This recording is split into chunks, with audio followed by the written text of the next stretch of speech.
Hey everyone, I'm glad you could join me for another weekly update at ADE, the place to be. It is Friday, October 14th, and I'm here at school and you're not.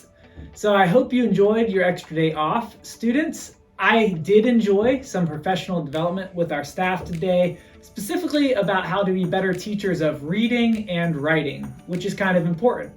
So, speaking of writing, let's look at our Writers of the Week. Kindergarten, Abriel Vega Medina. First grade, Grayson Jones. Second, Gavin Egbert. Third, Jackson Norris. Fourth, Allie Robin. And fifth, Lydia Castro Cooper. Congratulations on being our Writers of the Week. Keep up the good work. We had some big news from the State Department this week. We had 2 students that are now 5th graders who scored a perfect score on the SC PASS, that's a South Carolina Palmetto Assessment of State Standards for Science last spring.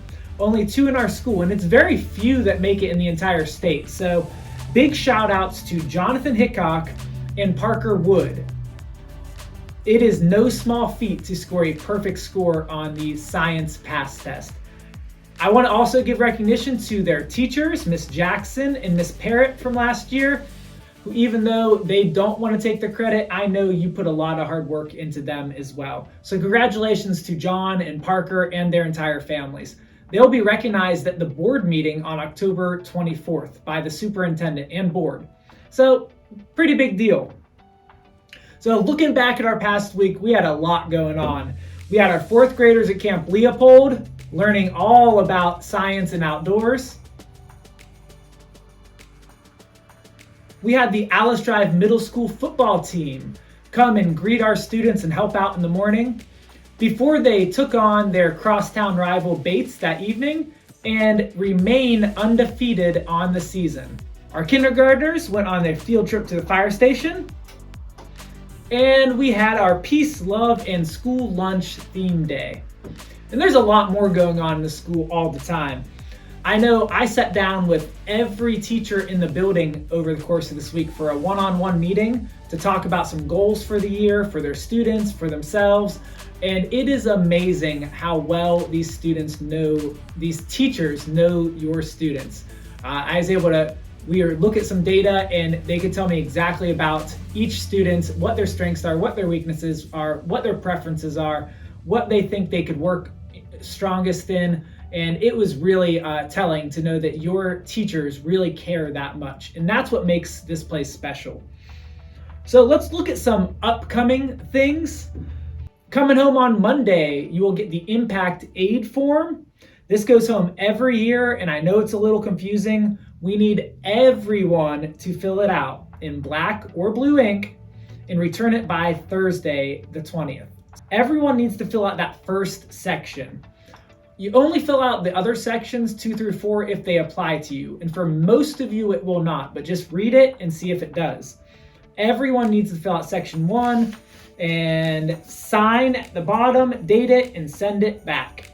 We have our book fair starting on Monday, and that will be running every day, Monday through Friday. Come check out some books. Look at some of these pictures I took from inside there. They have done a fabulous job. Ms. Delavan, Ms. Jordan, and all the other teachers who helped getting this book fair set up. I will note, in the past, sometimes we've been able to get a tax exempt status for the book fair.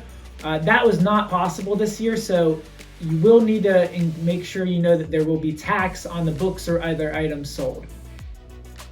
Literacy Night is also a huge deal this week, and that is Tuesday the 18th from 5:30 to 7. And this was an event that you were supposed to sign up for. It was a form that was sent home. We will have an author there, Miss Shamika Span, and she'll be selling her book for only $15. So she's there to give a presentation, and she'll also be selling her book. So it's pretty cool that we have a real published author who also used to be a teacher in this building that will be coming in as part of Literacy Night. as well as people from the Sumter County Library and some of our own expert teachers here to talk about literacy and how to incorporate that into just things as simple as dinner conversations or picking out the right books. So please come join us, and we look forward to seeing you there. Also, still on the 18th, 18th is the last day of the first quarter. I almost can't believe it if I wouldn't be looking at it on my notes. That means we're 1/4 or 0.25 way through the school year. So yeah, we're getting there. Report cards will not go home until the 27th. So don't expect a report card right away. All those grades need to get stored, made sure they're right. Report cards will come home on the 27th. On Wednesday, the 19th, it is Pink Out Day. This is to support a variety of causes. I'll throw the flyer up on the screen here, but it's for bullying prevention, and it's also for breast cancer awareness.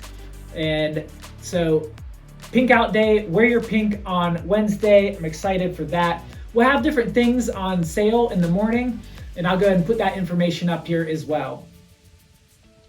We'll also have our first military kids meeting that Wednesday morning. We want to give some extra support to our students who are in military families. We appreciate what your families do. On Thursday, we'll have our Grits for Grand Friends, which is also a really cool event at 7:45 in the cafeteria.